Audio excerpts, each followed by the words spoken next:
Christ equals mc2 by Avatar Adidar Samraj, found in the book Towards a Radical Reformation of Christianity. Scientists tend to be as obsessed with self as any other human beings, and in the trend of their own traditional philosophy, they represent the same barbaric mentality as those who are, in the manner of the streets, more obviously committed to fleshly mortality. Scientists, too, seem to want to reduce existence to physical, elemental terms. They are obsessed with matter and death and cause and effect relations. Consider, for example, the now popular theory that the universe was caused by a giant explosion, the Big Bang. This theory has been confirmed by a great deal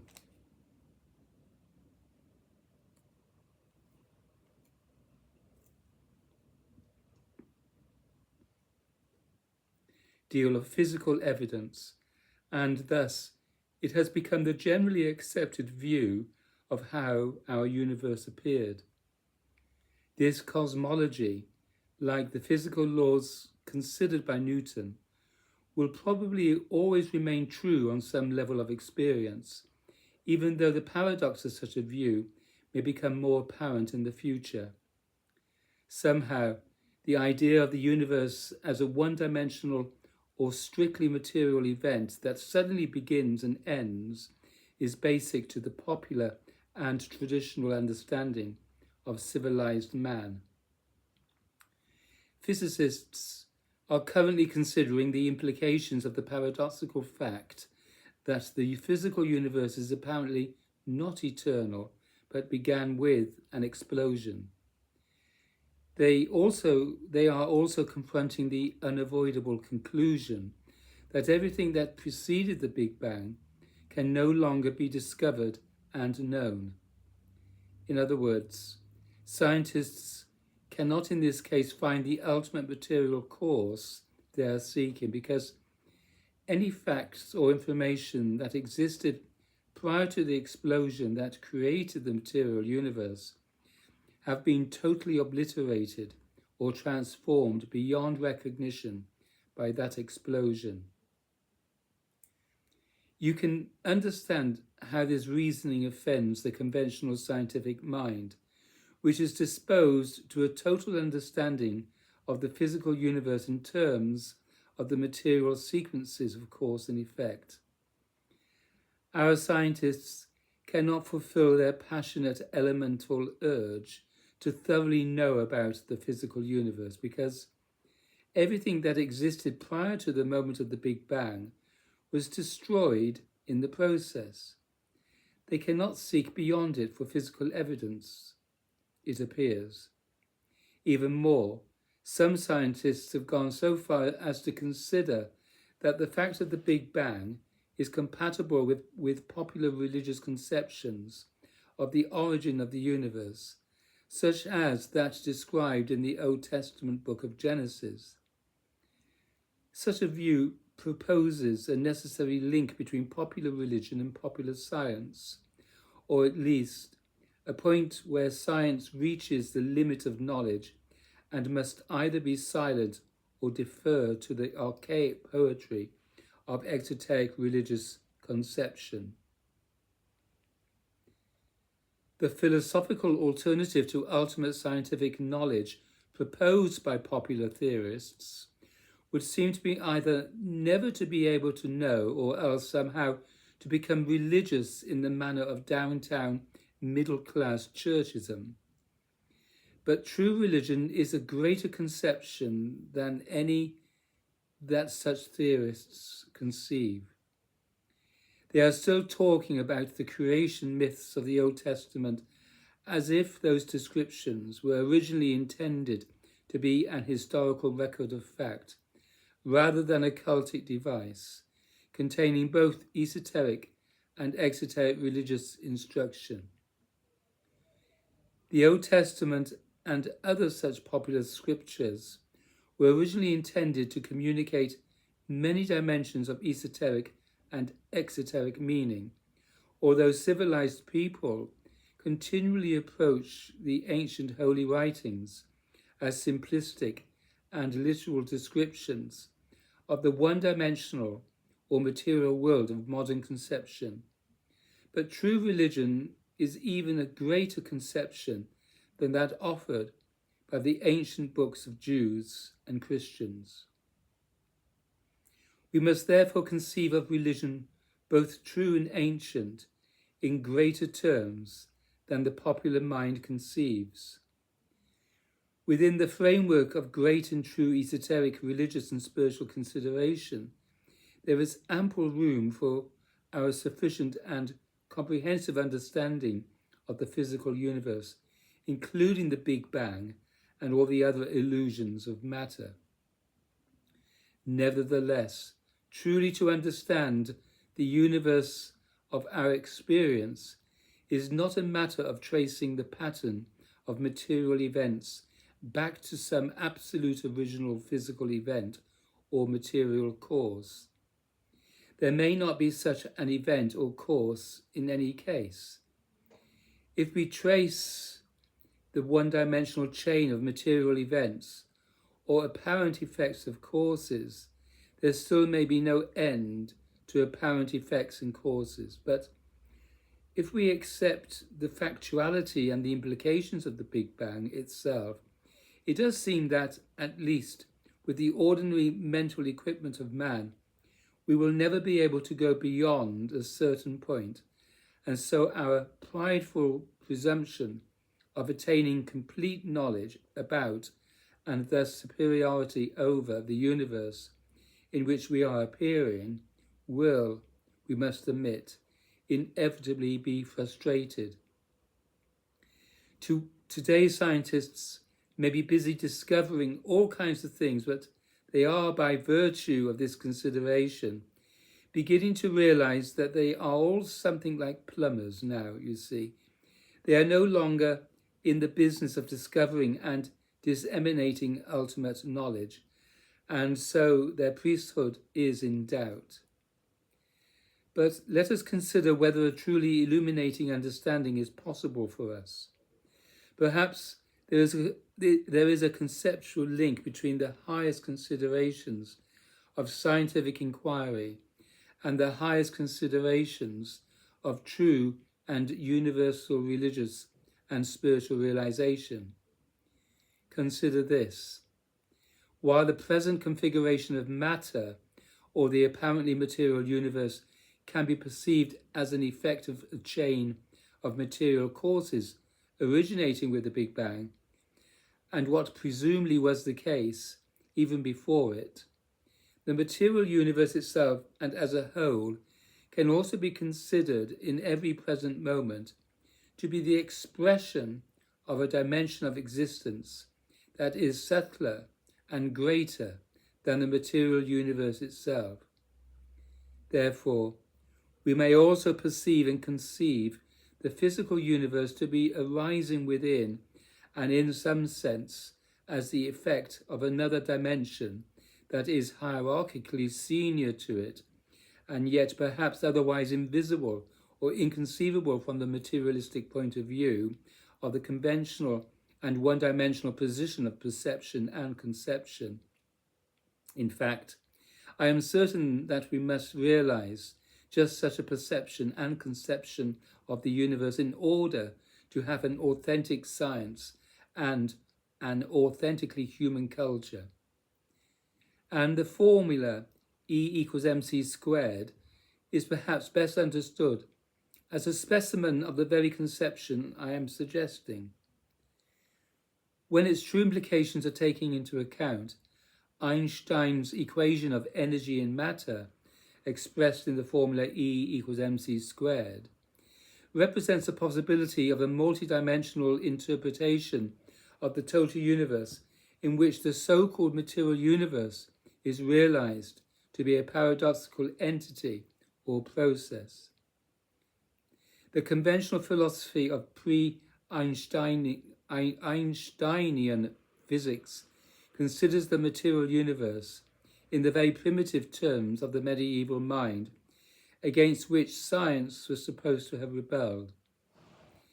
If we would approach the matter of the universe as honest physicists, as scientists who are truly sensitive to the higher physics of things, we would realize that the material universe is energy, that it is light, that all material events are an expression of another dimension than what we call matter, that matter is itself energy, that it behaves as energy, that matter and the universe, and therefore man and every individual being, are, each and all, a paradoxical manifestation of infinite energy and being, and that the struggle to trace the chain of material causes and effects back to and even beyond the Big Bang is a very naive and unillumined approach to understanding the universe of our experience and contemplation. It is the multidimensional understanding in the present that is significant. E=mc² is the modern left brain or verbal analytical expression of that multidimensional thinking, a way of entering into the realization that the physical universe is a paradox of light. Thus, we must understand that the universe of our experience is not merely a sequence of physical events and a material effect of the past. The material universe is a present expression of light. Matter is light. Matter, or the total realm of nature, emanates presently from the matrix of light.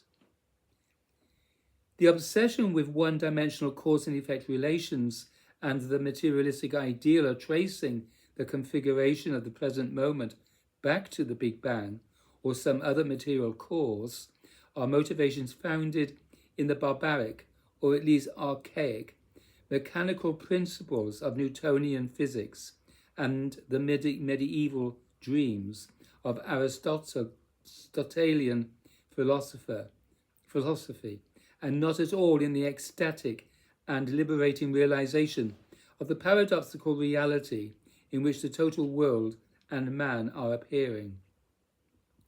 The formula E=mc² and the theories of relativity, on the other hand, are expressions of the intuition that the universe is an awesome paradox, not a cause and effect simplicity, and that the present conditions, as well as the ultimate condition of the apparent universe, analyzed by our senses, are never more than partially revealed to the lower adapted conventional mentality of unevolved man.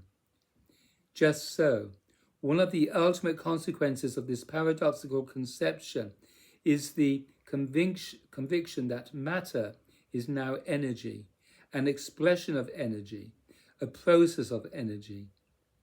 To realize perfect identification with that subtle force that is light itself, material forms must be converted. That is true. But even now, as whatever form it appears to be, matter is itself a form of light energy. And likewise, when man begins to awaken to his conviction in his own case, he thereby enters into a process of more and more perfect identity with energy, or ultimate translation into the infinite domain of light. Student: Einstein once said that there is enough energy in just striking a match to lift off a mountain. Adidar: the amount of energy manifested or radiated by even the smallest piece of matter, if we were to convert it into light energy, would be tremendous. E=mc² means that the amount of energy that any piece of so-called matter represents, and into which it could be directly converted, is the amount of its mass, whatever measure you use to determine how much mass this chunk represents, multiplied by the square of the speed of light, that is, the speed of light multiplied by itself. In other words, if the physical universe is converted into radiant energy, we must all enter into a domain of energy that is many times greater than the physical universe itself. The physical universe, therefore, is actually a speck floating in a realm of light energy that is neither visible nor comprehensible to man in his subhuman, unevolved, and unenlightened state. Well, that is exactly the spiritual conception of existence, you see, except that true or spiritual existence encompasses far more than mere energies, even more than higher physical energies, and even more than the mere light of higher psychic consciousness.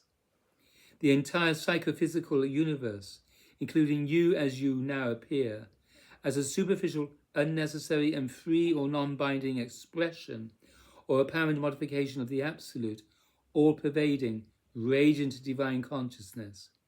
This is the fundamental realization. Everything is merely a transparent modification of consciousness, of the radiant love energy or transcendental bliss light that is literally all-pervading transcendental consciousness. Einstein felt some religious implication in what he was understanding about the physical universe, but he was not a practitioner of true or esoteric religion. He was not a practicing devotee. He did not observe the human body-mind with the same intensity with which he observed the rest of the physical or really psychophysical universe. Thus, he did not discover any higher personal implications in his scientific findings than the humanistic urge to be good and intellectually serious man in the world. He did not enter truly into a higher religious consideration involving the actual transformation of his own body-mind into light. But such is the obvious implication of his formula E=mc², if you are thinking clearly.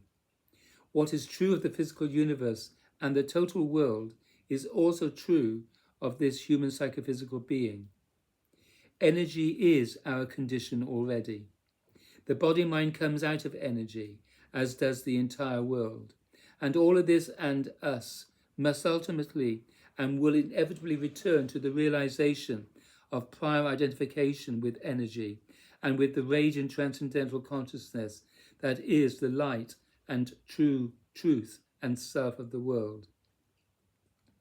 Einstein's scientific considerations are basically a repetition of ancient esoteric and paradoxical descriptions of the universe.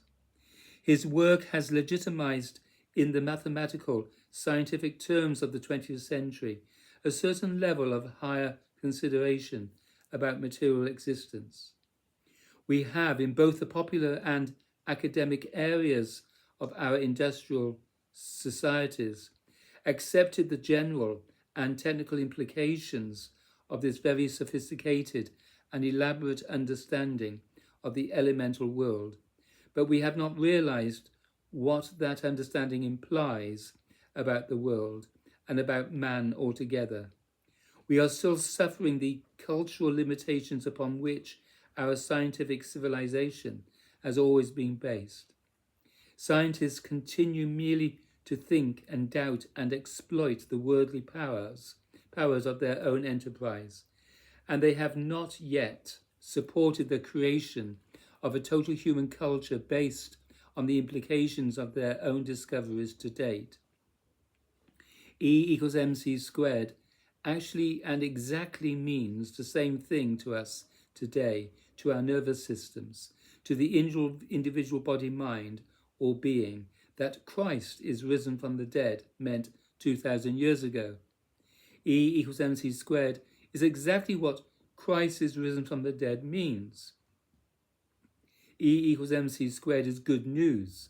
It proclaims that matter is energy, that the body-mind of every human being can be realized to be energy or light.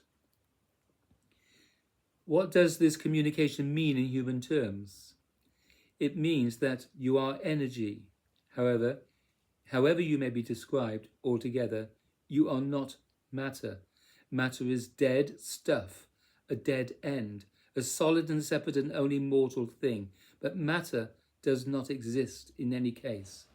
There is no such thing as matter in itself and distinct from light or energy or mind or psyche or ego or God. And it is not that there is no such thing as our apparent experience here, but all of it is energy or its temporary form of light. There are many more subtle aspects of light than we see in our subhuman manner, and the entire manifest cosmos, including the body-mind of man, is a spectrum of energy. Therefore, human beings must become acculturated to living as energy or spirit force, instead of struggling in the barbaric mentality of the flesh. And we must develop a culture of men and women who are being light instead of merely being matter, and that dark, simple, dreadfully mortal thing that matter implies. We must create a culture out of our identification at this moment with light or energy or the Holy Spirit that is life and that is alive as everything and every being. E = mc² is the principal contribution of theoretical physics to date. It is the premier archetypal scientific discovery of the 20th century. We are just beginning to realize its cultural implications, and those cultural implications are vast. The idea legitimized by the formula E = mc² is the greatest scientific discovery of our time because it has the most archetypal force. Yet, it is not new. The same idea has been part of the great tradition of esoteric spiritual society since the most ancient times. This formula is simply the modern scientific form or statement of the ancient wisdom of life, because this formulated idea was developed within the domain of science. It has been legitimized by argument and demonstration within the acceptable framework of what is conceived to be knowledge in our time. E = mc² signifies that all matter is simply a form of energy because there is no such thing as matter. The fundamental conception of our existence and the state of our knowledge at the present time is that we and everything are energy. But who acts as if energy is the actual state of existence? People are, in general, still living as if matter is the ultimate state of existence. The masses of humanity, including their intellectual and political leaders, are living in an archaic state of mind and culture. Thus, there are many positive cultural implications in the archetypal formula or rediscovery communicated by Einstein. E = mc², like Christ is risen from the dead, is not made of words, but of archetypal symbols or pure significance. It is the way the ancient good news is communicated in the terms of 20th century logic. Christ is risen from the dead and E = mc² are the same truth stated in the terms of two different epochs of human understanding. Yet, nearly everyone pretends that there is a vast difference between Christ is risen from the dead and E = mc². Intellectual and dogmatic pretenses have generated a sophomoric debate between science and religion, as if they communicate two different kinds of information. In truth, popular or exoteric religion and conventional or exoteric science represent two specialized points of view toward the same information. Science represents the analytical point of view, the separate consciousness, the mood of doubt, always analyzing what it sees, not involved in what it is perceiving, or always trying to eliminate itself from such involvement. Such a point of view has some practical application, obviously, but it also has its own inherent limits. Religion fundamentally represents the point of view of unity with everything, rather than analytical separation.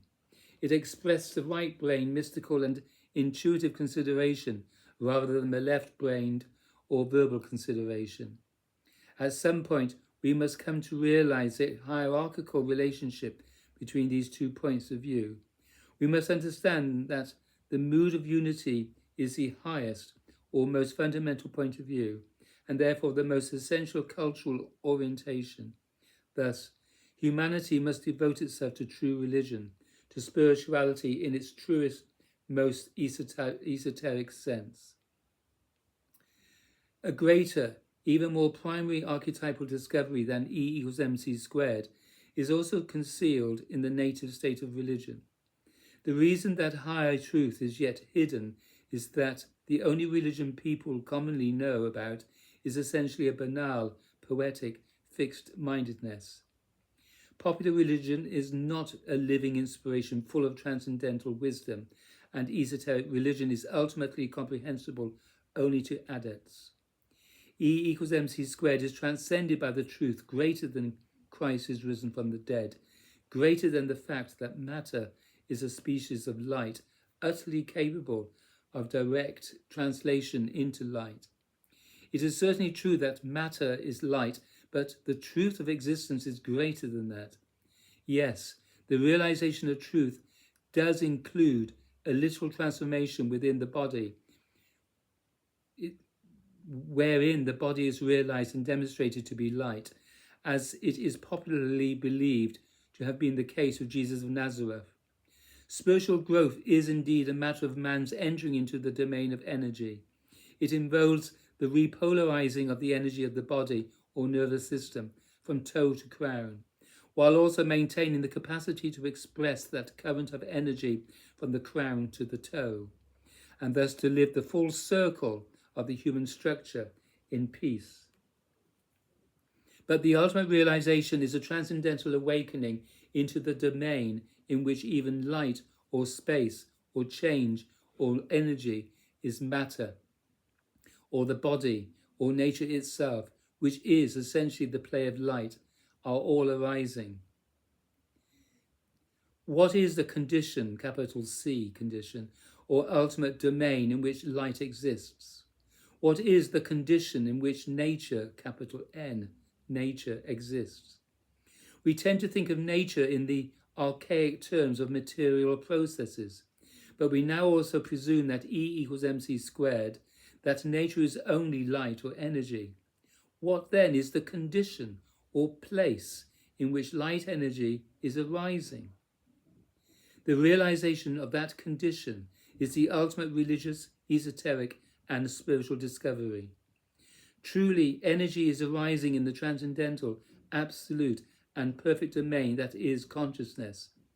Consciousness is absolute, infinite, radiant bliss, undifferentiated, and all-pervading. It is that condition in which light and matter and mind and all of us are arising. It is that condition which is called God, even by those who have no direct realization of the truth. The play of energy or light is, therefore, also God. And the human body-mind is full of light, or the energy of life, or indeed, or the energy of life. Indeed, man is only light or life, even bodily. And the body of man is to be realized as nothing but consciousness, radiant consciousness, or love, which is the self, that is God. Thus, we are always already established in a divine paradox. That is how we must understand the entire realm of nature. We should not despair of understanding the universe simply because we cannot go beyond the Big Bang in tracing the material chain of causes and effects.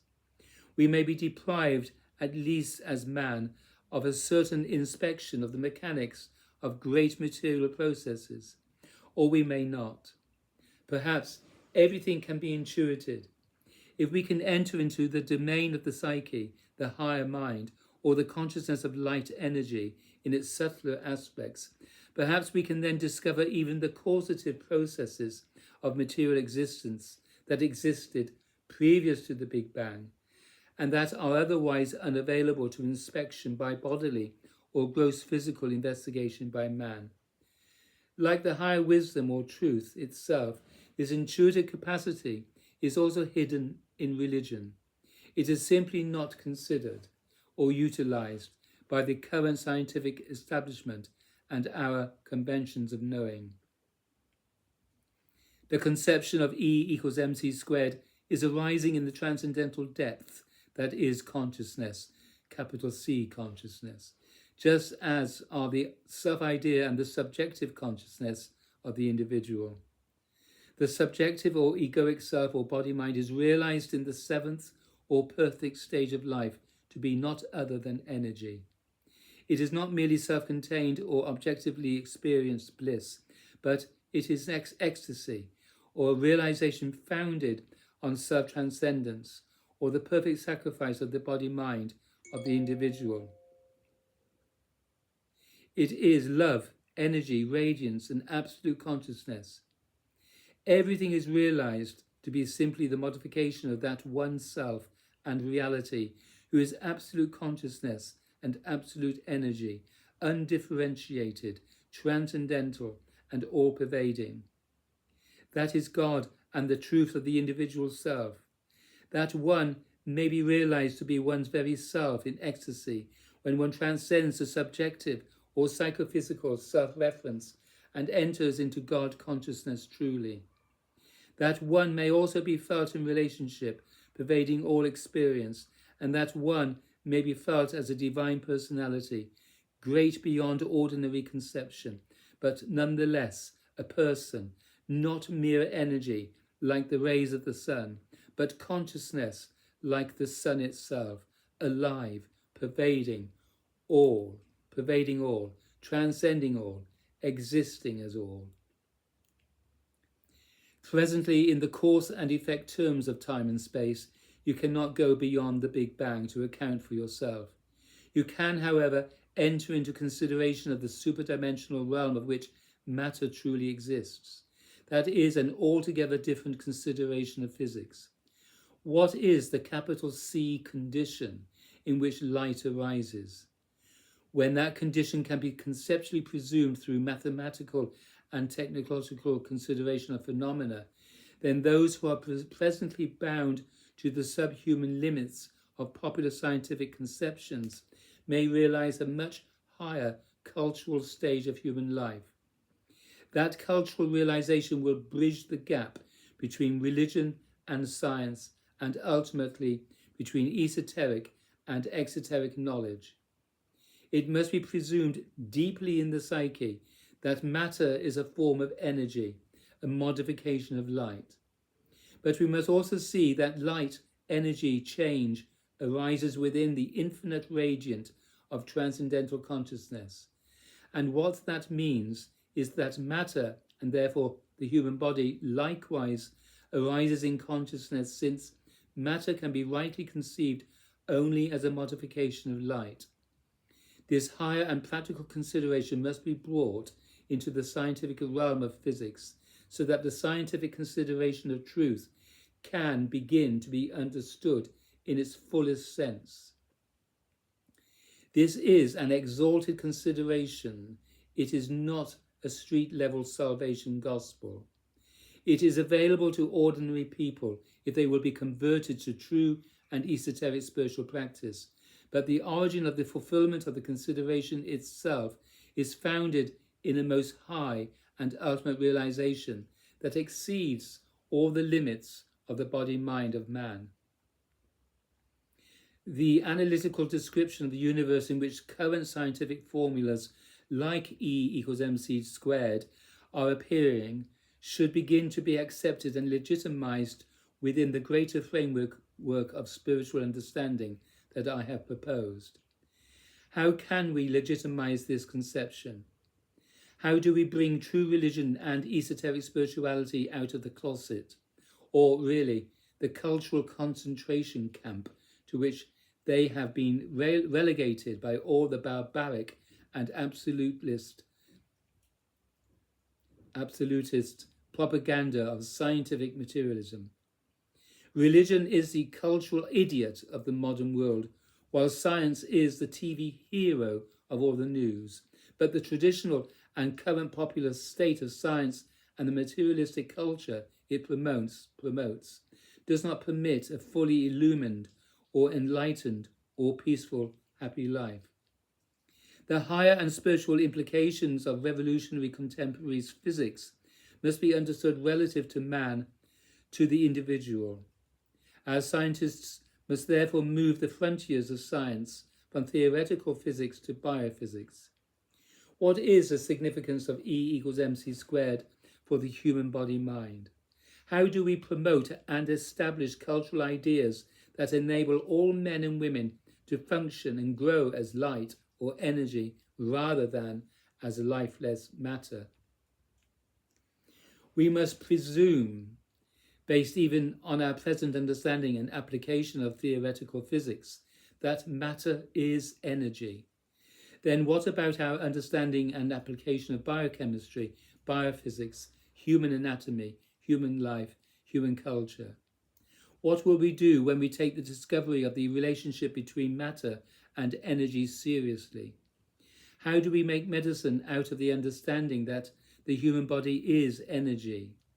How do we practice ordinary diet, sexuality, and social relations on that basis? How do we bring the higher knowledge of physics and spiritual esotericism into the daily practice of ordinary people? And then, how do we also bring mankind into the greater conception and ultimate realization of the transcendental and divine consciousness, in which matter, energy, and light are appearing? If you are serious about such questions, then I suggest you study all of the literature I have written for just such a one as yourself. Then choose what you will do. The divine understanding of the universe, with all of its paradoxes and mysteries, must be restored to man.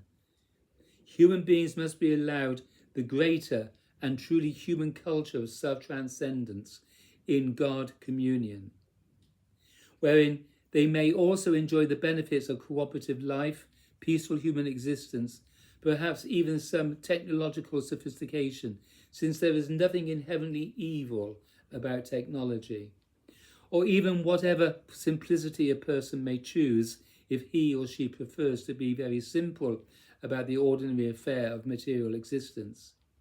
Every person must be permitted the higher understanding and free spiritual practice of life, even if he or she chooses to live a lifetime in relative seclusion or within the sanctuary of an autonomous religious community, rather than in the broad popular environment of mass politics and the casual births and deaths of subhuman acculturation.